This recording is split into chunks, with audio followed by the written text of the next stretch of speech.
제목 가지고 말씀을 전해 주시겠습니다.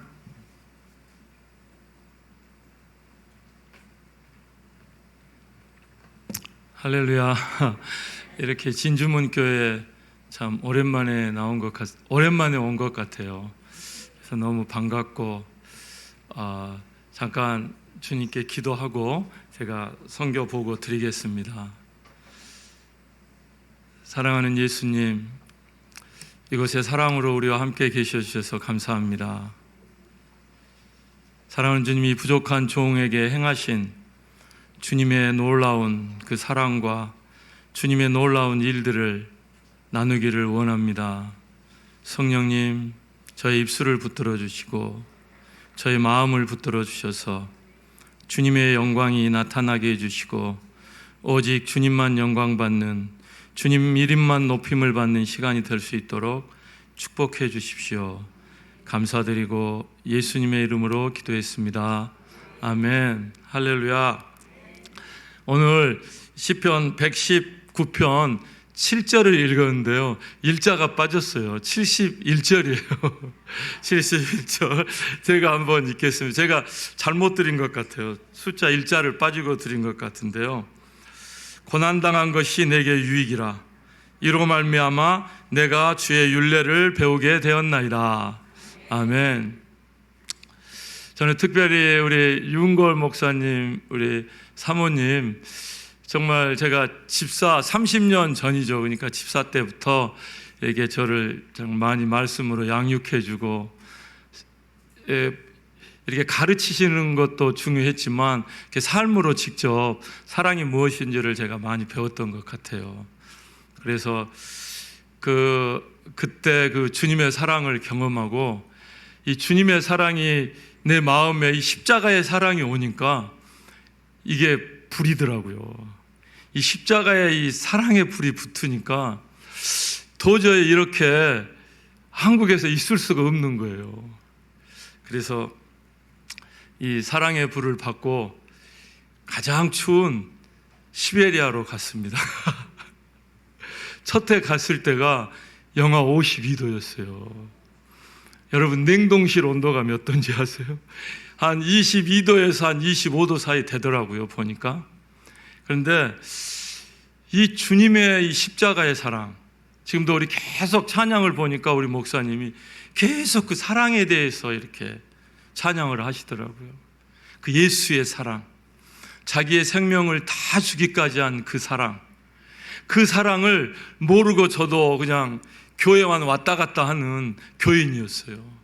그런데 어느 날 가장 어려웠을 때, 내 인생에 제 보기에는 어려운 순간, 모든 사방이 막혀버릴 듯한 그 어려운 순간, 그때는 길이 없었거든요. 나갈 길이 없었어요. 출구가 없어요. 다 막힌 것 같았어요. 그럴 때 오직 한 길이 열려 있었습니다. 하늘길. 사방을 쳐다봐도 다 막힌 것 같았지만 오직 한 길, 하늘을 바라볼 수 없는 그 길, 그 순간, 그게 고난의 순간이죠. 그때는 몰랐어요. 이 고난이 축복이라는 걸. 그냥 저에게는 고난이 고난일 뿐이었어요. 어려움이 어려울 뿐이었고, 힘듦이 힘들 뿐이었고, 외로움이 외로움 뿐이었어요. 시간이 지나가서 보니까 이 사방을 막혔던 나의 인생, 정말 갈 길 없이 헤매는 내 모양, 저 원수 조롱하도다. 여러분, 그 찬양 아시죠? 이게 나의 소망 나의 기쁨 되신 주, 그 찬양이 있어요. 그래서 3절 보니까 갈 길 없이 헤매는 내 모양, 저 원수 조롱하도다. 이 찬양을 부르는데 너무나 눈물이 나는 거예요. 내 인생 같았어요. 광야에서 갈 길 없이 아무것도 없이 헤매는 내 모양이 너무 초라했고, 그것도 내 자신도 초라한데 그 가사에 저 원수 조롱한다는 이 말이 너무나 괴로웠어요. 마귀가 내 인생을 조롱한다는 이 가사가 너무나 억울하고 너무나 비참하고 슬펐어요. 근데 그 순간, 가장 어렵고 힘들었던 순간, 우리 사랑하는 예수님이 저의 인생 안에 오셨어요. 첫 만남이었어요. 오늘 계속 말씀도 대화하고 교제하라고 말씀하셨잖아요. 오늘 설교에 처음으로 인격적으로 주님을 만났어요.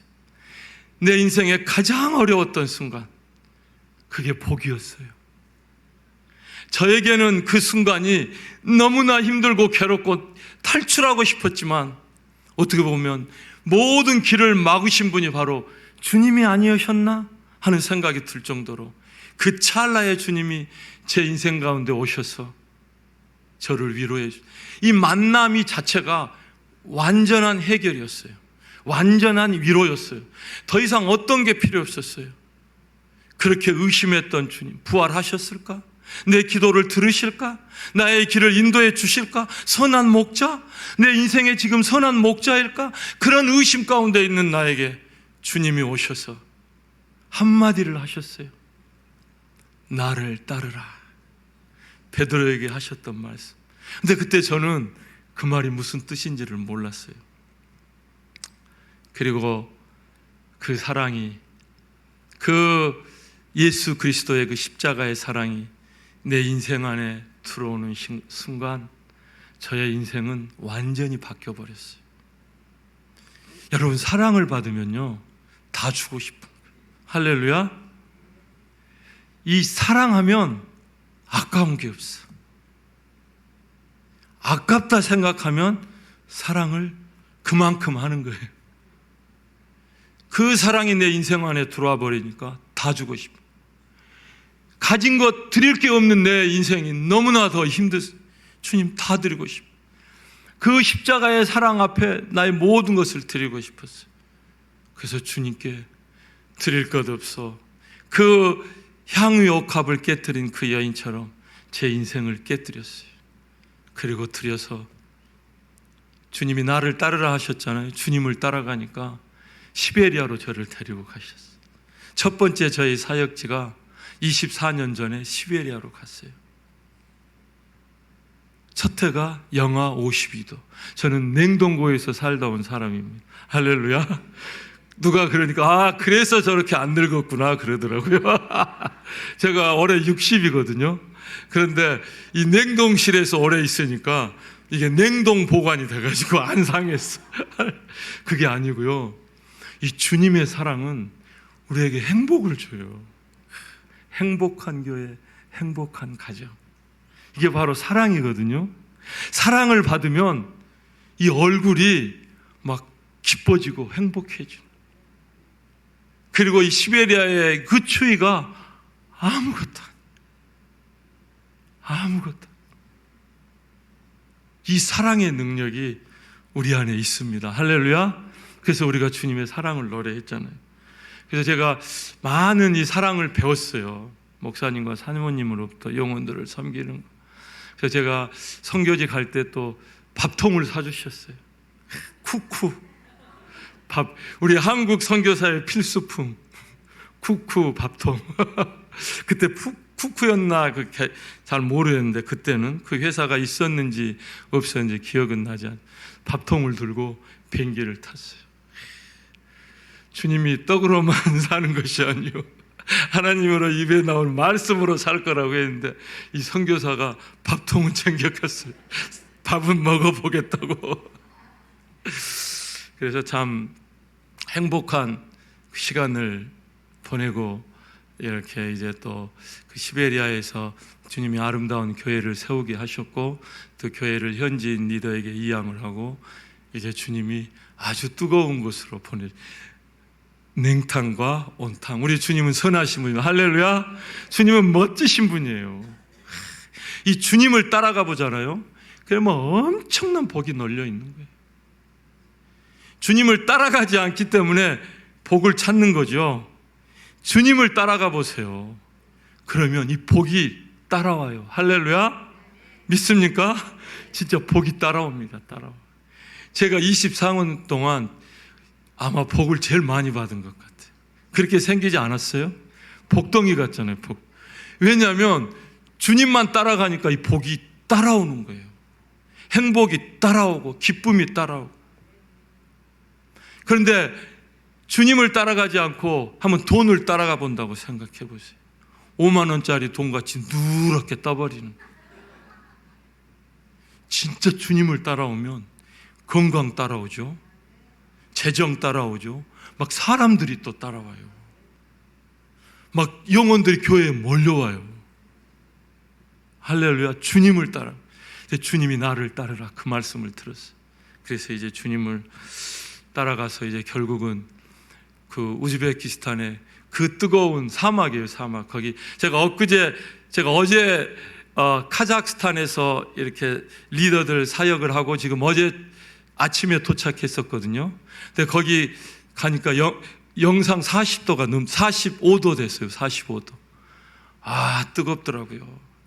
근데 주님은 너무나 우리의 체질을 잘 아시고 꽁꽁 얼려놨다가 또 쫙 풀으시고, 할렐루야. 그리고 이제 마지막에는 13년 전에 우크라이나로 주님이 데리고 갔어요. 선한 목자 예수님. 나의 사랑하면 따라가게 돼. 여러분 다 사랑해서 결혼했잖아요. 남편이 사랑하니까 저에게 오세요 하니까 그 품에 안긴 거잖아요. 대답을 안 하시네. 여기는 사랑을 안 하셔서 그냥 다 사랑하기 때문에. 그래서 이제 우크라이나에 가서 행복하게 더 사역을 했습니다. 사랑이 있으면 행복해요. 할렐루야. 그 십자가의 사랑은 변치 않아요. 하나님의 사랑은 사람의 사랑은 변할지 모르고, 하지만 이 하나님의 사랑은 변치 않습니다.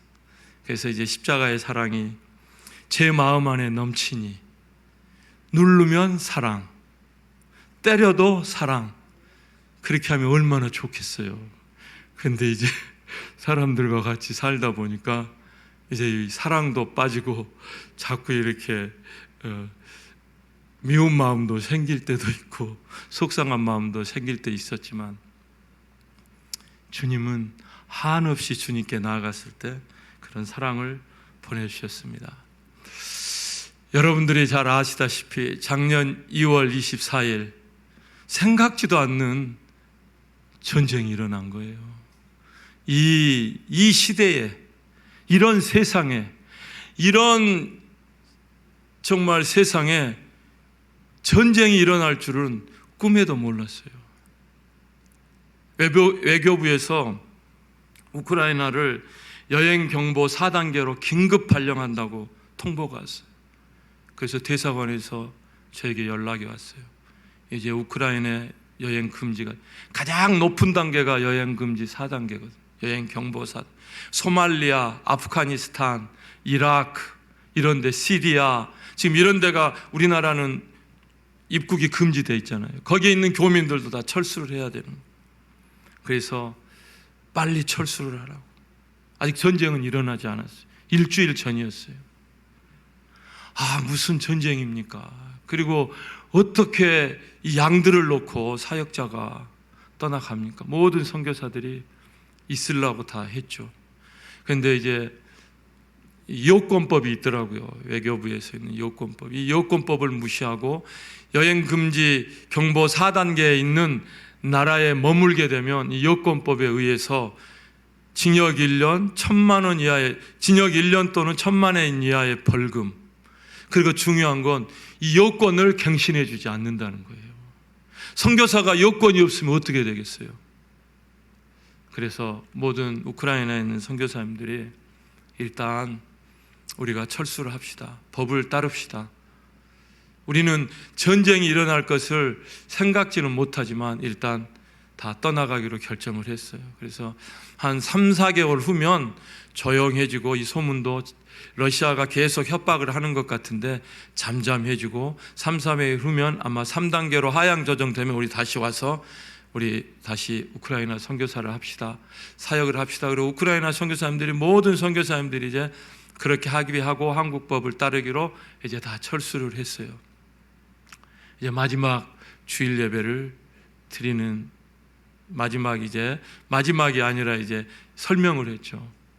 제가 여러분들과 우리 오데사에 있는 사랑교회 주일 예배를 드리면서 제가 주일 예배 후에 오늘 저녁에 이제 이렇게 떠나게 되는데 이제 이런 설명들을 다 하고, 근데 그 전에 저도 이제 한국을 온 지가 오래됐어요. 그래서 또 이제 한국에 와서 짜장면도 먹고 싶고, 또 이제 저희 딸이 혼자 한국에서 직장 생활을 하고 있는데 엄청 그리워해요. 맨날 전화하고, 그래서 또 좀 딸도 케어 좀 하고, 이렇게 해서 이제 마침 한 3, 4개월 정도 한국에 가라는 주님이 휴가를 보내주시는가 보다 생각하고, 이제 모든 선교사님들도 이제 한국으로 철수하려고 오데사에 있는 선교사님들 이렇게 준비를 하고 이렇게 있었는데, 갑자기 이제 티켓을 구하려고 이렇게 하는데, 갑자기 제 아내가 정말 우리가 이렇게 주님을 따른다고 했는데 상황이 이렇게 한다고 해서 한국을 가기로 결정하는 것보다 우리가 주님을 따르기로 했으니까 우리의 목자 대신 주님께 한번 물어보자, 기도를 해보자, 그렇게 하더라고요. 그래서 좋다, 한번 기도를 해보자. 그래서 기도를 하는데, 이제 저는 이미 한국에 가고 싶은 마음도 있었고, 한국으로 가서 좀 3, 4개월 있다 와야지 하는 생각을 했는데, 갑자기 제 아내가 주님이 한국을 가지 말고 그 옆 나라 몰도바라는 나라가 있거든요. 조그만 나라가 있어요. 한 인구 400만 명이 안 되는 강원도만한 나라가 있어요. 우크라이나랑 몰도바 사이에 끼어 있는 조그만 나라가 있어요. 그쪽으로 가라는 마음을 주신다, 그렇게 말하는 거예요. 그래서 다시 기도를 해봤죠. 근데 제가 옛날에 아내 말을 안 들어가지고 많이 고생한 적이 많이 있어. 뺑뺑이를 돈 적이 있어요. 뺑뺑이. 그래서 이제는 훈련이 잘 돼서, 그래서 이제 하나님의 음성을 잘 듣는 사람의 말을 들어야지 고집 피웠다가는 아주 그렇게 뺑뺑이를 돌아요. 그래서 다시 저도 기도하는데 기쁜 마음을 주시더라고요. 그러면 몰도바로 가자. 그래서 이제 몰도바로 가기로 결정을 하고, 주일 예배에 영혼들에게 한국에서 이런 요건법이 있어요, 우리가 철수를 해야 되는데 우리는 몰도바에 가서 3, 4개월 있으면서 작은 교회를 개척하고 있겠습니다. 선교사가 가면 뭐 하겠어요? 복음 전하고 작은 가정 모임이라도 해서, 또 이제 전쟁이 다 이게 해제되고 오면은 제가 작은 모임을 하면 우리 오데사에서 우리 사랑교회 교인들도 와서 해서 자연스럽게 몰도바의 교회 개척을 이렇게 되잖아요. 그래서 우리 몰도바의 또 교회 개척을 사랑교회에서 합시다. 그래서 제가 먼저 이제 그곳에 갑니다. 그리고 이제 갔는데 전쟁이 일어난 거죠. 근데 제가 여러분 무슨 말을 여기서 하고 싶은 말이 있는데요, 우리가 결정하는 순간이 있어요. 그리고 우리의 인생을 살다 보면 많은 순간이 결정해야 될 순간이에요. 이사를 가야 돼? 아니면 뭐 결정해야 할 순간이 있잖아요. 많은 사람마다 다 다양하지만, 근데 제가 그때 너무 결정을 잘했던 게 기도했던 거예요. 환경이 열린 대로 가는 게 아니라, 내 마음이 좋은 대로 결정해서 가는 것이 아니라 나를 따르라고 했잖아요. 주님이 우리의 완전히 선하신 분이거든요. 우리 아버지가 인도하는 분은 최고의 자리예요. 가장 행복한 장소예요. 그냥 내가 선택한 자리는 그것은 행복한 자리가 안 될 경우가 많더라. 처음은 좋을 수 있어요. 아브라함도 처음은 좋았어요. 하갈과 동침했을 때 아들을 낳았어요. 그러나 끝은 아니잖아요. 그러나 하나님의 말씀을 따를 때는 인내함이 있고 고난이 있고 어려움이 있지만 열매는 최고의 열매를 거두는 거예요. 그래서 우리가 몰도바로 갔어요. 늦 겨울이잖아요. 2월달. 그래서 짐을 다 싣고 차에다 3개월 싣고, 이제 다른 3가정이 같이 제 승합차에 탔는데 2가정을 이제 한국으로 출국하는 가정이었어요. 그래서 이제 이분들이 오데사에서는 이미 영공이 차단됐어요. 비행기가 뜨지 않아요. 그래서 이 옆나라 몰도바에 가서 비행기를 타고 한국으로 가시기로 하고, 이제 저희 승합차에 3가정 짐을 다 싣고 이제 몰도바로 들어갔어요. 그리고 이제 몰도바에서 이 선교사님 2가정을 공항 며칠 같이 있다가 공항에 모셔드리고 한국으로 출국하는 거 보여주고, 이제 제 아내와 그 몰도바의 키시나우라는 데가 수도인데요, 또 그곳이 아니라 더 깊은 데로 주님이 가라고 했어요. 하여튼 깊은 데로 가야 거기가 있어요. 깊은 데. 이 깊은 데는 남들이 가기 싫은 곳이에요. 남들이 하기 싫은 거 있잖아요. 해보세요. 거기 많아요. 그래서 이제 거기서 또 2시간 반을 이 선교사님들을 모셔다 드리고 둘이 이제 갔어요. 근데 제가 기도 편지에도 썼는데 그 길이 너무나 황량한 거예요. 늦 2월 달 20일 정도 됐는데 거기는 농업국가예요. 40% 이상이 다 농사 짓는 사람.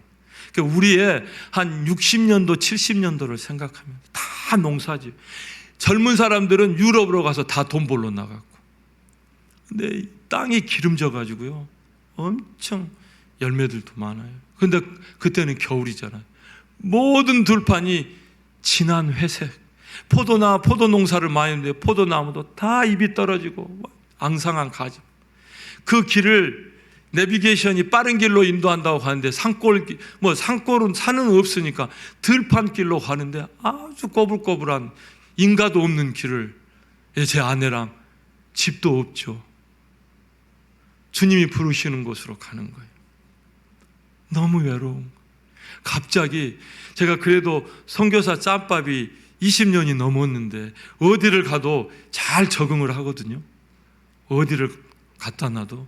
근데 그날따라 너무나 외로운 거예요. 시베리아도 있어보고 그 냉탕에서 냉동고에서도 살아봤고 그 뜨거운 떼약볕에서 살아봤고 그렇게 살아봤는데 그날따라 주님이 부르시는 곳으로 가는데 너무나 갑자기 슬픈 거예요. 그래서 더구나 한국 선교사님들 다 한국 보내고 우리 둘이 앉아서 이렇게 제가 승합차를 몰고 이렇게 가는데 이 첫 길을 가는 거죠. 너무 앙상한 들판과 이 겨울의 진한 회색이 안개도 아니고 그냥 그 빛이 너무나 나를 외롭게 만들고 힘들게 하는 거예요. 아무 말도 못하고 이제 그 벨츠라는 곳에 갔어요. 그래서 미리 인터넷으로 알아본 숙소에 민가의 그 숙소 민박에 들어가서 그 민박에서 하룻밤을 자는데 어떻게 해야 될지 모르잖아요. 하여튼 선교지에 가면 무엇을 해야 될지는 몰라요. 주님을 따라가면 하여튼 결정된 건 없어요. 주님은 먼 것을 결정해놓고 부르지 않아요. 앞에 있는 문만 열어주세요. 그 뒷문은 다 닫혀 있어요. 그래서 주의 말씀은 내 발의 빛이에요. 발에 빛이 여기 있으면 쫙 멀리 보여줄 때 내 발의 빛이에요. 한 발짝 한 발짝 따라가는 거예요. 그래서 이제 거기 자는데 그 밤에 잠이 안 오는. 여러분 한번 이 외로움이 덮치니까 마음이 막 슬퍼지는 거예요. 근데 저가 또 좀 시적으로 생겼지 않아요? 비웃으시는데 막 마음이 이렇게 슬퍼지니까 계속 이 슬픔이 나를 짓누르고 외로움이 여기에서 못 있을 것 같아. 주님이 부르신 곳인데 아침에 짐을 싸고 아내에게 말했어요. 나 여기 너무 못 있겠어. 너무 외로워. 아내도 아무 말을 안 했는데 자기도 너무 힘들었다는 거예요. 그래서 같이 차를 몰고 수도로 왔어요. 2시간 반을 와서 수도로. 차도 많고 사람들도 많고 맥도날드도 있고 가게는 시골이라 그런 게 없어요. 그런데요 주님이 보내시지 않는 곳에 가잖아요. 육신은 편해요. 환경은 좋아요. 근데 우리 영이 너무 괴로운 거예요. 영이 힘든 거예요. 이게 영이 모든 것을 다스리는 거거든요. 이 영이 속성은 통치하고 이기는 거예요. 근데 이 영이 묶어버리니까 육신은 편할지 모르지만 이 영이 묶이니까 너무 힘든 거예요. 그래서 우리가 다시 주님이 부르신 곳으로 왔어요. 그래서 거기에 집을 구하고 그렇게 살았죠. 그런데 전쟁이 터진 거예요. 주님이 왜 우리를 한국에 가지 말라 했던 걸 알았어요. 왜 그 우크라이나 옆 몰도바로 보낸 줄 알았어요. 다른 나라도 있잖아요. 하와이도 있고 좋은 데 많은데 왜 하필 몰도바로 보내셨을까? 국경을 끼고 있었거든. 전쟁이 일어났어요. 교인들이 어디로 피난하겠어요? 저에게 몰려오기 시작했어요. 주님이 먼저 가서 길을 예비하게 하신 거예요, 영혼. 그래서 같이 살았어요. 거기에서 한 30-40명 같이 살았던 거예요. 짐만 싸고 온 거예요. 그 추운 길을. 그때 여러분들 뉴스에서 보셨어. 폭격은 떨어지죠.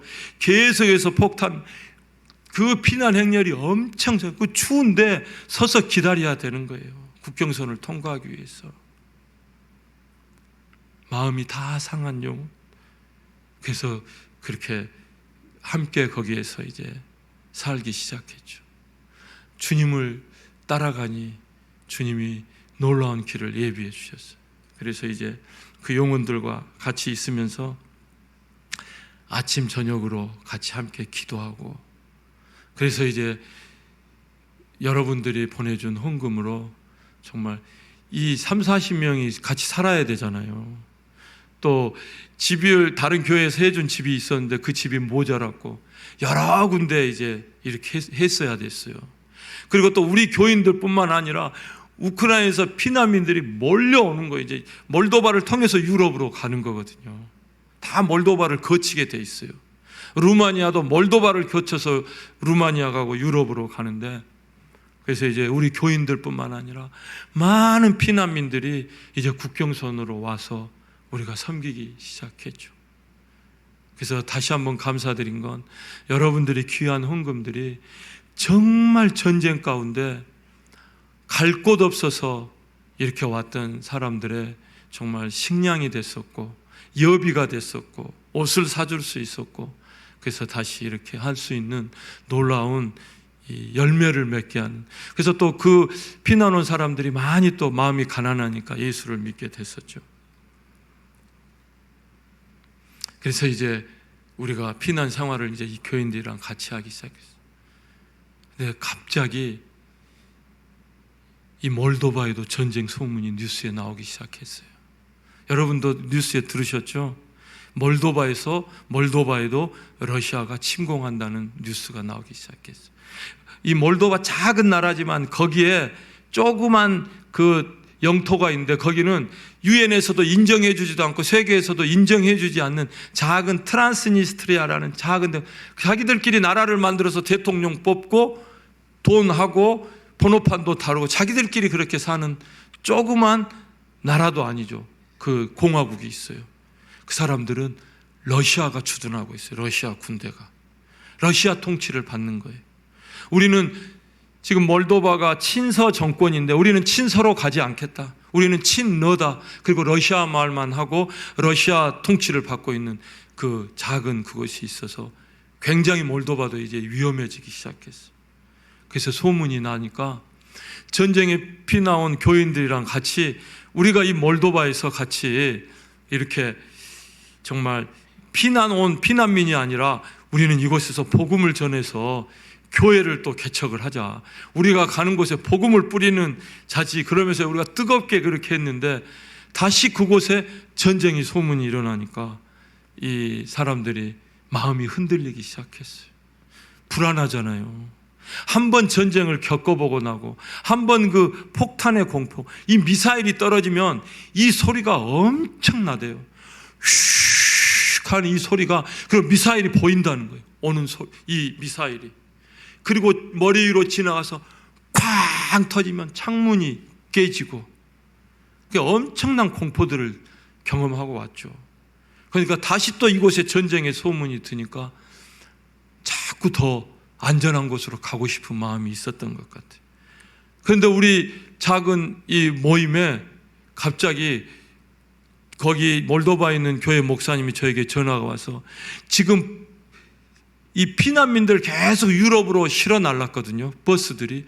그런데 스위스에서 지금 15명의 TO가 남았다. 스위스 교회에서 15명 믿는 우크라이나 사람을 받아주겠다. 공식적으로, 법적으로. 그래서 빨리 15명 우리 교인들을 뽑아서 패스포드를 복사해서 이렇게 저에게 달라고 그러더라고요. 근데 보내기가 싫은 거예요. 같이 있고 싶은 거예요. 그래서 제가 말을 안 했어요. 영혼들아, 이 고급 정보를 어떻게 줘? 떠나보내는 게 너무 싫었어요. 어떻게 보면 지금 생각하면 그런 마음도 있었던 것 같아요. 나 혼자 남기 싫었어요. 저도 마음이 힘들었거든요. 전쟁을 보니까, 그리고 내 마음도 힘들고 외롭고 너무 괴로워서 저도 몸이 계속 안 좋아졌어요. 그러고 있는 상태에서 우리 영혼들을 좋은 곳이잖아요. 스위스에서는 그래도 편안하게 전쟁의 소문도 없고. 근데 문제는 그 교인 안에 있는 우리 리더가 있었는데, 이제 여기로 말하면 장로예요. 우리는 집사라 그러거든요. 집사, 안수받은 집사예요. 안수 집사죠. 그 형제가 이 고급 정보를 다른 사람을 통해서 알게 됐어. 오후 5시까지 패스포드를 복사해서 줘야 되는 거예요. 저에게 전화가, 제가 이 정보를 모르는 줄 알고 목사님 전화가, 이 스위스로 갈 수 있는 이런 길이 있는데 어떻게 할 거냐고 저에게 물어봤어요. 여러분들은 어떻게 대답하겠어요? 선한 목자는 양이 좋은 데로 가는 걸 보내줘야 돼. 안 돼 그랬어요. 진짜 너무 보내기 싫었어요. 같이 있고 싶었어요. 이 몰도바가 지금 전쟁의 소문이 있고 어떻고 어렵고 그런 간에 저는 같이 있고 싶었어요. 누가 같이 있는 사람이 필요했어요. 안 된다고 했어요. 우리 영혼들이 얼마나 힘들었겠어요. 시간은 가까이 오는 거예요. 5시는 가까이 오고 곧 있으면 버스를 떠나는 거예요. 저는 너무 마음이 괴로운 거예요. 고민하다가 제가 리더에게 전화를 해서, 그래, 너희들이 기도하고 결정해라. 나는 너희들의 결정대로 따르겠다. 그들이 기도했어요. 어떤 결정을 했을 것 같아요? 오늘 기도하신, 은혜롭게 저를 축복해 주신 집사님, 어떤 기도를 했을 것 같아요? 어떤 결정? 가냐 남냐? 할렐루야. 우리 권사님이세요? 권사님 같은 분은 남는다고. 근데 모든 영혼들이 가기로 결정을 했어요. 너무 섭섭했어요. 내가 13년 동안 사랑으로 이렇게 먹이고 입히고 같이 한 가족으로 이렇게 살았는데 이 마지막 순간 이렇구나. 진짜 예수님이 그 겟세마나에서 울면서 이 눈물이 땀이 핏방울 되도록 그렇게 그 죽음과의 싸움을 할 때 제자들이 포도주 먹고 빵 먹고 잠자는 것처럼, 와, 정말 제 마음이 섭섭하더라고요. 예수님은 안 그랬겠죠. 예수님 같으면 보내셨겠죠. 데리고 갔겠죠. 저는 갈 수가 없었어요. 또 우크라이나 오데사에 있는 남아있는 교인들이 있었거든요. 멀리 갈 수가 없었어요. 가까이 있고 싶었어요. 그리고 그들이 큰 버스 타고 다 떠나갔어요. 목사님 안녕, 나도 잘 가. 마음은 울고 있었어요. 또 몇 명 남은 영혼들이 저희들은 다른 유럽으로 가야 되겠습니다. 국경선까지 태워줬어요. 그리고 국경선에서 한 사람 한 사람이 유럽으로 떠났어요.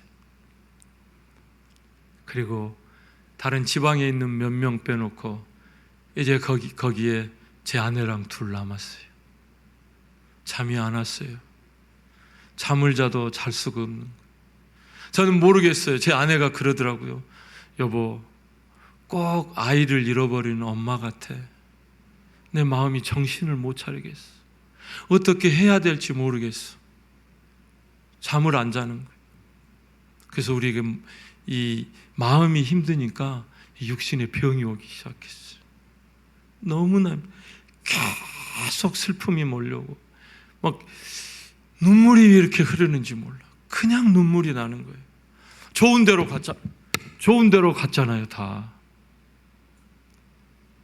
좋은 환경으로 갔잖아요. 미국으로 20명 가고, 이탈리아로, 스페인으로, 루마니아로, 스위스로, 아일랜드, 영국, 다 독일, 이렇게 좋은 데로 갔어요. 근데 마음이 너무 아픈 거예요. 그 아픈 마음은 오데사에 남아있는 영혼들, 그 폭격 속에, 그 두려움과 공포 속에서 오데사에 남아있는 영혼들이 눈에 밟히는 거예요.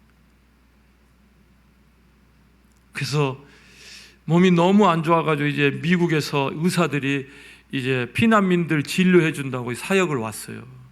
그래서 저도 너무 몸이 안 좋아서 이제 진료를 받았는데, 그 미국 의사가 너무 지금 안 좋다고, 간 치수가 너무 높아서 지금 그냥 잠만 자는 거예요. 잠만. 그래서 빨리 병원에서 치료를 받아야 되겠다. 그래서 이제 그것을 알리니 이제 저희 딸내미는 아빠, 엄마 빨리 오세요. 그래서 어떻게 가겠어요? 갈 수가 없는 거예요. 오데사에 남아있는 영혼들을 생각하면 발이 안 떨어지는.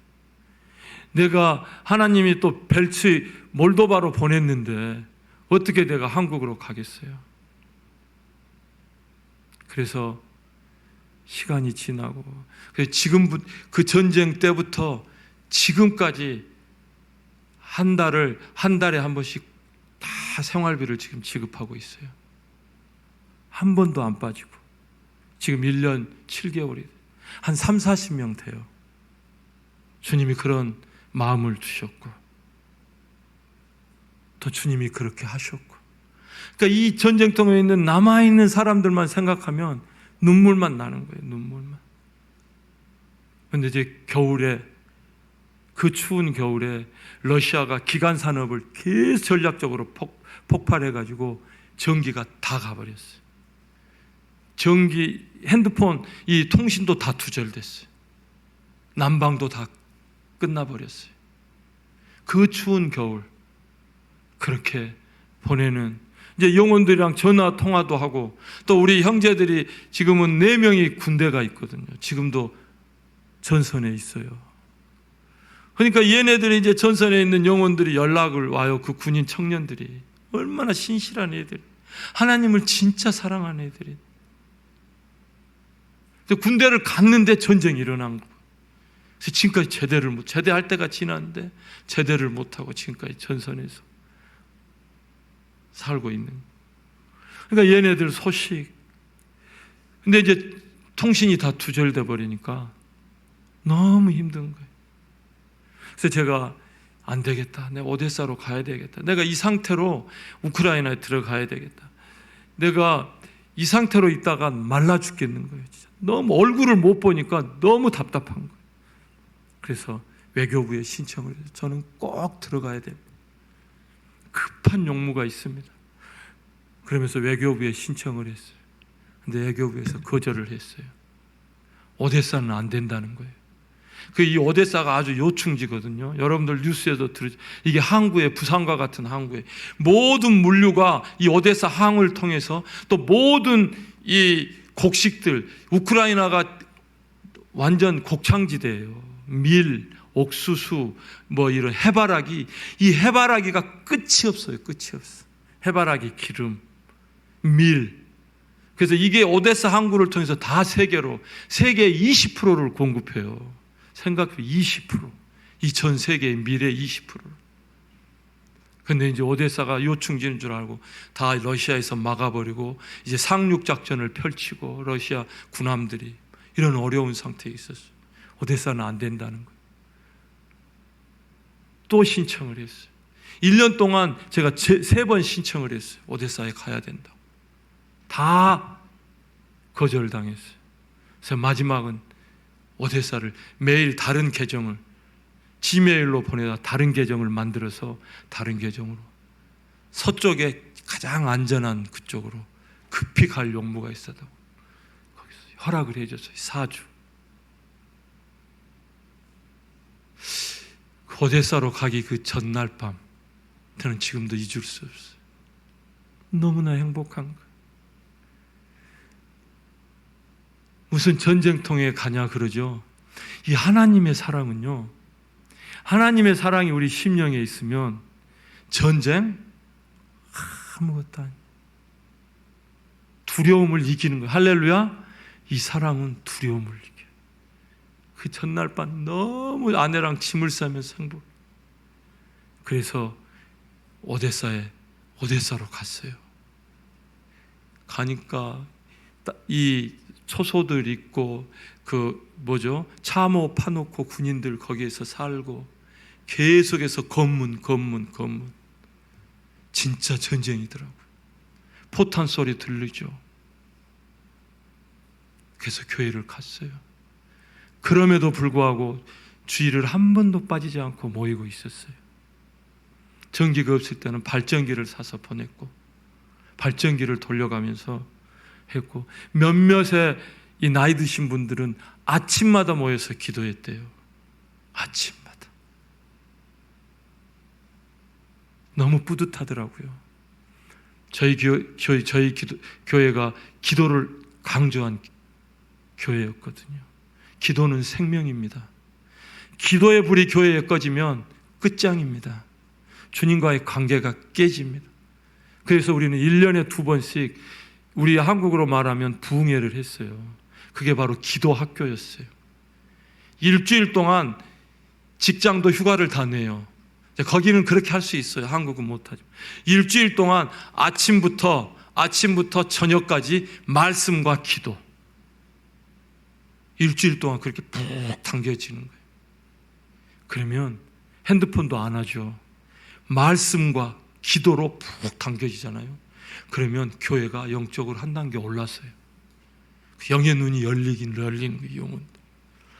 근데 그 기도학교 나오신 그 나이 드신 분들, 그래서 제가 아까 우리 사모님 2분 식사하면서 보배라고 말하죠. 이 새벽 기도 안 나오고 이렇게 교회를 위해서, 그러니까 우리 유은걸 목사님 보배를 알아보신 거예요. 보물을, 땅속에 묻힌 보물을 알아보신 거예요. 이 사모님들은 얼마나 기도를 하겠어요.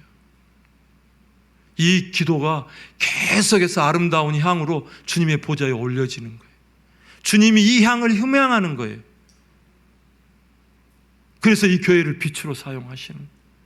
그래서 간이 기도하고 이렇게 있었어요. 그래서 주일날 얼마나 들뜬 마음으로 이렇게 강단에 서서 찬양하는데 막 눈물밖에 안 나요. 얼마나 감격스러워. 1년이 넘었잖아요. 여러분, 1년 넘게 전쟁성에 있는 영혼들을 1년 넘게 기다려가지고 이제 1년 넘게 기다린 그 자리에 왔어요. 항상 이렇게 예배드리고 항상 기도했던 내 자리 서서 찬양을 하는데 눈물밖에 나죠. 너무나 감격스러워. 너무나 기쁜 거예요. 주님의 교회, 이 교회에서 주님께 경배하고 예배한 너무 이렇게 서서 우리 영혼들, 사랑하는 영혼들의 말씀을 전하려고 이렇게 섰는데 영혼들의 마음이 딱딱히 굳어 있는 것 같아요. 전쟁통에 버려졌다는 마음. 피난간 사역자들이, 장로들이 몇 명 있었거든요. 피난간 집사들의, 안수 집사들의 몇 명의 원망. 그렇게 강대상에서는 그렇게 이야기하면서도 이 어려운 순간에 목사가 없다는 외로움, 그리고 원망이 그들 안에 있는 걸 봤어요. 저는 몰랐어요. 저는 그래도 한 달에 꼬박꼬박 생활비를 보내주고 발전기를 보내주고 식료품을 기회가 있으면 이렇게 사람들을 통해서 해줘서 그래도 나에 대한 마음은 감사하는 마음이 있겠지. 나도 힘들었고 내 자신도 몰도바에서 있는 게 힘들어서 했는데 영혼들 마음에 원망하는 마음이 있었어요. 근데 그 마음을 이해하겠더라고요. 얼마나 힘들었겠어요. 광야에서 보니까 어려우면 누구 원망해요? 리더자 원망이. 사람은 원래 본질적으로 그런 것 같아. 힘들면은 아빠 때문이라고 다 말하고, 힘들면은 그 리더에게 그러니까 리더의 권위가 있는 거죠. 그 마음들을 어떻게 해줘야 될지 모르는 거예요. 어떻게 해줘야 돼? 그 마음, 굳어진 마음들을. 답이 뭔지 아세요? 어떻게 풀어주겠어요? 예, 사랑이에요, 사랑. 하나님의 사랑. 예수 그리스도의 십자가의 사랑. 제가 이 어려움, 제가 왜 이 고난을 복이냐고 제가 오늘 성교 보고 제목을 정했냐면요. 나에게 고난이잖아요. 이 고난이 복이었어요.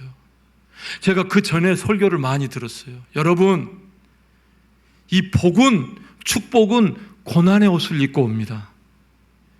영의 눈이 열린 사람은 이 고난 안에 있는, 이 어려움 속에 있는 복을 보는 거예요. 그래서 복을 받는 거예요. 제가 설교는 많이 듣고, 아, 그렇구나, 머리로는 알았어요. 근데 막상 고난 가운데 들어가 보니까, 문제 속에 들어가 보니까 내가 알았던 말씀은 오간 데가 없어. 내 슬픔이 더 중요했고, 내 외로움이 더 중요했고, 나의 아픔이 더 컸어요. 이 주님의 말씀은 다음이었어요.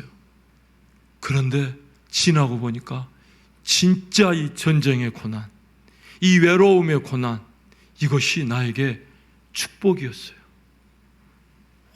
복으로 왔어요. 제가 몰도바에서 얼마나 복을 많이 받았는지 몰라요. 돈의 복이 아니고 어떤 눈에 보이는 복이 아니라 영적인 복을 많이 받았어요. 옛날과는 많이 달라졌어요. 이 영적인 수준이 달라졌어요. 제 영의 눈이 열리기 시작했어요. 그래서 이 고난이 오면 복이 오는 것을 보게 됐어요. 그래서 이게 복인 것을 알게 됐어요. 옛날에는 이 고난만 보였거든요. 그 옷만 봤어요. 그런데 지금은 그 옷이 벗겨지기 시작했어요. 그 고난 속에 있는 복을 보기 시작했어요. 그래서 이 고난이 저를, 이 고난의 불, 이 환난의 불이 저에 있는 모든 찌꺼기들을 태우기 시작했어요. 정결하게 시작됐어요. 거룩하기 시작했어요. 내 안에 있는 나의 자아들, 자기 영광들, 내가 선교를 하고 교회를 세우고 개척하고 했던 그 열심의 숨은 동기, 내 나라를 세우려고 했던 숨은 동기, 내 이름을 높이고자 했던 그 숨은 동기들, 잘하고 싶어서 주님께 간절히 기도했던 그 마음의 숨은 동기, 그것은 내가 잘 보이고 싶은 거였어요. 내가 창피당하지 않고 내가 좀 잘 보이고 싶은 그 숨은 동기들이 그 고난의 불 가운데 드러나기 시작했어요. 이 고난이 오고 환난이 오면 우리가 몰랐던, 우리 안에 다 감춰져 있던 위선적인 것들이 드러나기 시작해요. 그럼 깜짝 놀라는 거예요. 내가 이런 사람이었어? 내 믿음이 이거였어? 이 고난이 믿음을 드러나게 하는 거예요. 지금 다 같이 있고 찬양하고 기뻐하면 다 믿음이 좋은 것 같아요. 다 충만한 것 같아요. 다 생명책에 기록된 사람 같아요. 그런데요, 고난의 불이 와보잖아요. 그러면 갈라져요. 쫙 갈라져요. 제가 그걸 알았어요. 고난의 불이 오니까 내 믿음이 다 거품이야. 이 고난의 불을 통해서 믿음이, 욥이 뭐라 그래요? 정금같이 나온다 그러죠. 그래서 제가 이 고난의 불이, 이 환난이 복인 것을 알게 됐어요. 할렐루야. 여러분, 문제가 있습니까? 지금 여러분 삶 속에 고난이 있어요? 그것을 받아들여야 돼요. 피해가지 마세요. 그 피해가다간 또 있어요. 주님의 땅 끝을 가도 주님은 계시고, 하늘 끝을 가도 계시고, 바다 끝을 가도 주님은 계신다고 시편에는.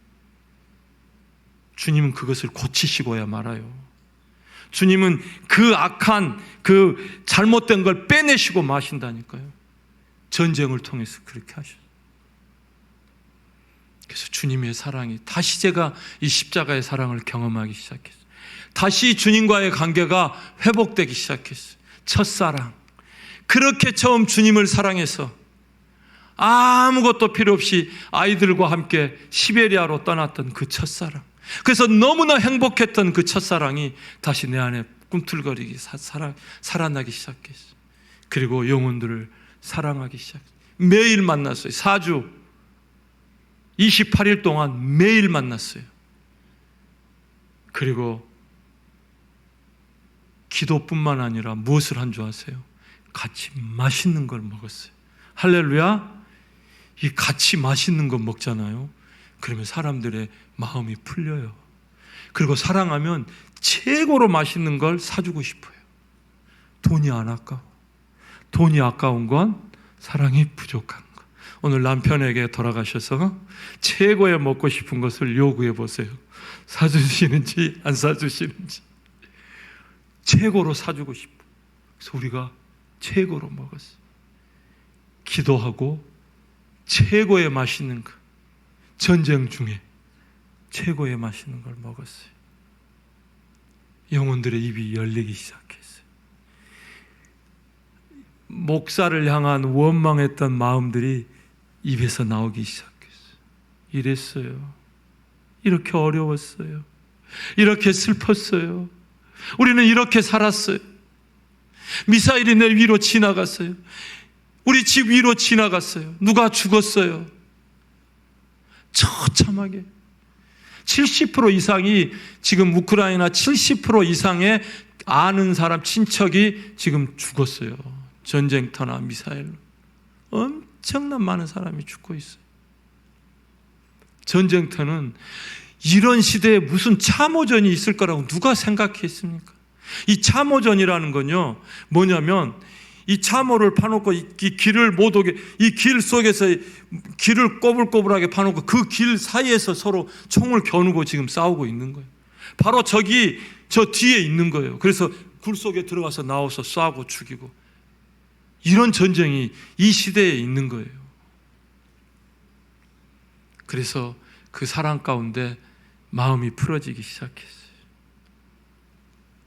근데 참 제가 듣는 게 좀 힘들거든요. 말을 많이 한 사람 계속 듣고 있으면 제 힘이 좀 빠져요. 그런데 이상한 일이 생겼어요. 다 들어주는 거 있죠. 다 들어줘. 제가 믿음 없는 소리 하면 기도학교에 배우지 않았습니까? 믿음의 말씀을 하십시오. 주님은 듣는 대로 행하십니다. 그 말씀을 가지고 막 다시 칼로 막 바늘로 막 찔렀어요. 아픈데 더. 근데 이제 사랑이 오니까 들어주는 거예요. 공감이 되는 거예요. 할렐루야. 공감이 되는 거예요. 그 아픈 마음이 내 마음이 되는 거예요. 그러니까 그 말을 다 하고 풀어졌어요. 그래서 28일 동안 뜨거운 사랑을 하고 다시 몰도바로 돌아오는데 얼마나 힘들었겠어요. 오는 길이. 근데 이 뜨거운 사랑을 하고 오니까 또 우리는 헤어졌어요. 또 올 거라고. 그래서 원래 제가 6월 달에 또 들어가기로 결정을 했어요. 들어가야 돼요. 그런데 제 아들은 러시아, 그러니까 계속 선교지로 따라왔잖아요. 그래서 어렸을 때 제 딸이 4살 때 갔고 아들이 8살 때 갔어요. 지금 32살이거든요. 그렇기 때문에 아직 학교도 러시아어로 공부하고 중학교, 고등학교, 대학교도 노문학과를 나왔어요. 그래서 군대 갔다 와서 이제 상페테르부르크에 있는 그 현대자동차 공장이 있어요. 거기 이제 매니저로 취직해서 있다가 이제 모스크바에서 CJ 모스크바에서 스카우트해서 거기에서 이제 살고 있는데 전쟁이 일어났어요. 저희 며느리는 우크라이나 자매예요. 우크라이나. 거기 아들이 뭐 한국에 와야 한국 자매를 만나죠. 그래서 선교지에서 살았는데, 그래서 이제 우크라이나 청년을 만나가지고 결혼을 해가지고 이제 모스크바에서 같이 오데사에서 결혼하고 모스크바에서 살고 있는데 전쟁이 일어났어요. 며느리는 우크라이나, 부모님도 이렇게 웃고 자기는 모스크바에서 이제 일하고 있는데 너무 서로 힘들었고 또 그 회사도 이제 이렇게 계속해서 하기는 뭐 이제 경제 제재도 있고 해서 어려워서 이제 한국으로 취직 자리를 구하고 한국으로 왔어요. 수원에 지금 살고 있는데 수원으로 왔어요. 그런데 이제 제 며느리가 출산을 해야 되는 거예요. 근데 제가 어떻게 오겠어요? 출산한다고 뭐 부모가 옵니까? 지금 우크라이나는 전쟁통인데 그래서 며느리에게 기도해라. 주님을 의지하자. 우리도 기도할 테니까. 갑자기 제왕절개 수술을 해야 된다는 거예요. 양수가 너무 배가 불러가지고 이게 너무 많다고 그래서 제왕절개 수술을 해야 된다. 얘는 한국말도 잘 모르는 거예요. 아들은 한국 회사 바쁘잖아요. 새벽에 가서 저녁에 오는 거예요. 그리고 또 이 해외 영업이라 러시아나 CIS 국가는 지금 시차 차이가 나니까 9시 반, 10시에나 집에 돌아오는 거예요. 7시에 나가서. 그러니까 며느리가 이제 제왕절개 수술을 해야 되고 26살이거든요. 아주 조금만 해요. 이게 아담하고. 그래서 너무 무서워서 전화를 했고 어머니 제발 좀 와주세요. 너무 어려워요. 그런데 우리는 누구를 따른다고요? 상황을 따라요? 주님을 따라요? 할렐루야 분명히 말씀하셨습니다. 주님을 들었어요. 주님 따른다고. 주님을 따르잖아요. 주님께 기도했어요. 주님 이 상황인데 어떻게 합니까? 주님이 아무 말씀 안 하셔. 아무 말씀 안 하시면 우리도 그대로 있어야죠. 이제 며느리 출산이 3일 남았어요. 3일. 그래도 아무 말씀을 안 하셔. 근데 저녁에는 주님이 가라는 마음을 주시는 것 같아. 그래서 아내랑 가라는 마음을 주는데 그래 그럼 갑시다. 너무나 이럴 때 때를 놓치면 자녀들한테 원망을 해요. 원망 받아요. 그래요. 주님도 이걸 아시겠죠. 가라는 아침에 묵상하고 기도하면 가라는 마음에 기쁨이 없어요. 평강이 없어요. 그래서 못 가고 있는데 그래서 이제 마지막에 제가 제 아들에게 태어나 기도해라. 그래 며느리 너도 두려워하지 말라. 기도해라. 주님을 의지해라. 그런데 제 아들이 아버지 알겠습니다. 알겠습니다. 역시 내 아들이구나. 그랬더니 마지막 끊으면서 한마디 선교 열심히 하십시오. 근데 그 말에 씨가 있는 것 같아요. 그 말을 딱 듣는 순간 마음이 이상한 거예요. 그러니까 가장 어렵고 이럴 때 그래. 제가 어제도 이제 아들이랑 오면서 여기 이제 대전 오기 전에 같이 만나서 있으면서 태연아 너는 이렇게 세상에서 세상 일 하는 것보다 선교사 얼마나 좋은 줄 알아. 선교사 해. 나 그랬으면 좋겠어. 그랬더니 아빠 저는 못해요. 아빠는 아무것도 몰랐으니까 갔지. 저는 이제 다 알아요. 못해요. 그 말을 하더라고. 이게 진짜 그래요. 제가 뭣도 모르고 간 거예요. 시집도 뭣도 모르고 가셨죠? 선교도 마찬가지예요. 뭣도 모를 때 가는 거예요. 그래가지고 그 말을 듣는 순간 안 되겠다. 다시 또 기도했어요. 주님 보내주세요. 주님이 가라는 마음을 주셨어요. 그 말을 듣고 가라는 마음이 그 말 때문에 들었을 수도 있죠. 그래서 왔어요. 하루 전에, 출산 하루 전에. 하루 전에 비행기표를 샀으니 얼마나 비싸겠어요. 그러나 주님을 따르는 건 갑지불이 있는 거예요. 그때 온 거나 한 달 며칠 전에 온 거나 하루 전에 온 거나 차이가 뭐가 있어요? 아니에요. 엄청난 차이가 있어요. 하나님의 말씀을 따라 간 거랑 똑같이 한국에 왔어요.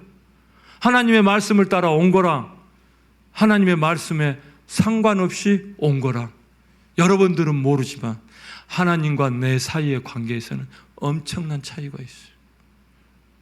요나로 온 거예요. 요나로 온 거.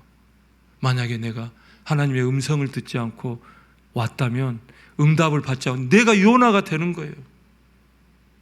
그러나 주님이 보내서 주님이 보내서 가는 곳. 실로암이 무슨 뜻이에요?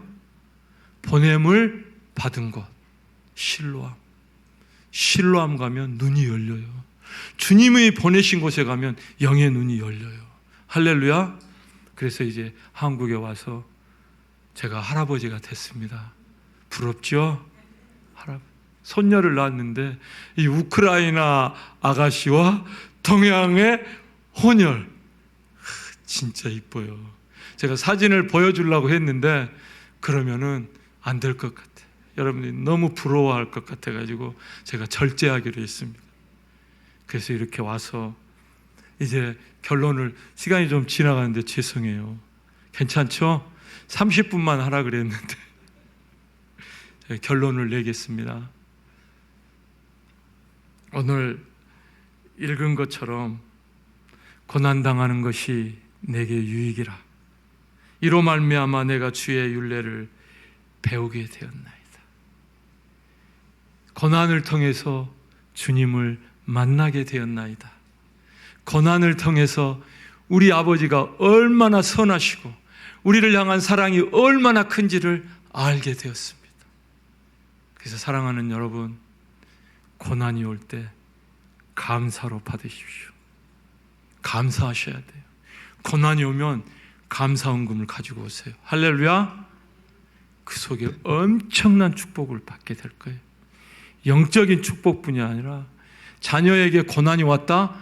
그럼 다음 주에 주님 감사합니다. 우리 자녀에게 이 고난을 주시니 감사합니다. 이것은 복입니다. 그래서 이걸 깨닫게 됐어요.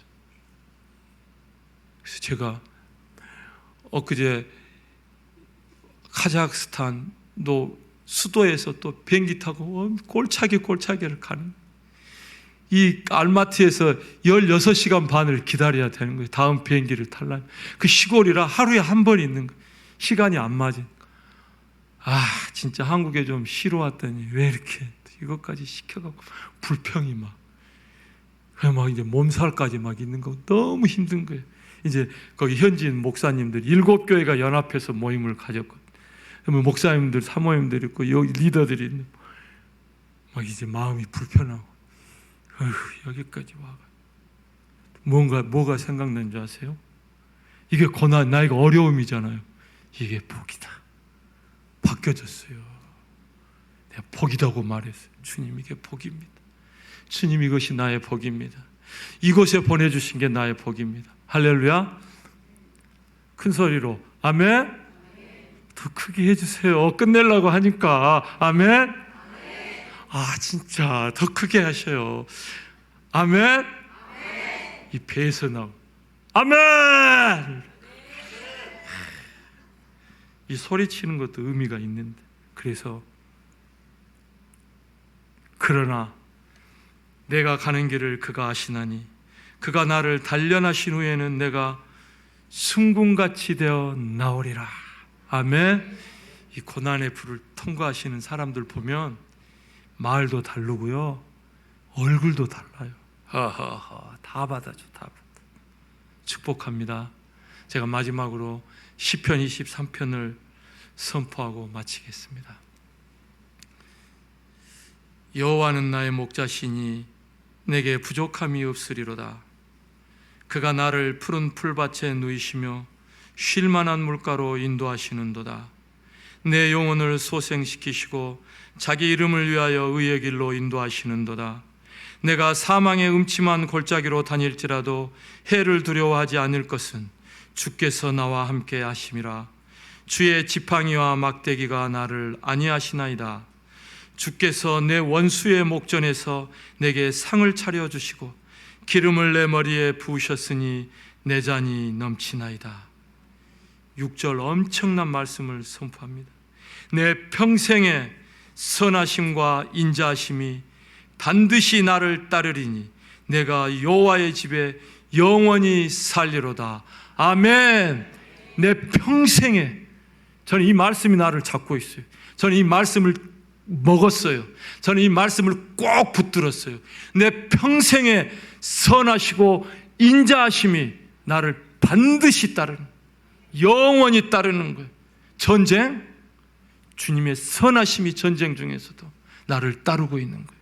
나를 붙들고 있는 거예요. 여러분의 인생 가운데도 주님의 선하심이 붙들고 있을 것을 축복합니다. 기도하겠습니다.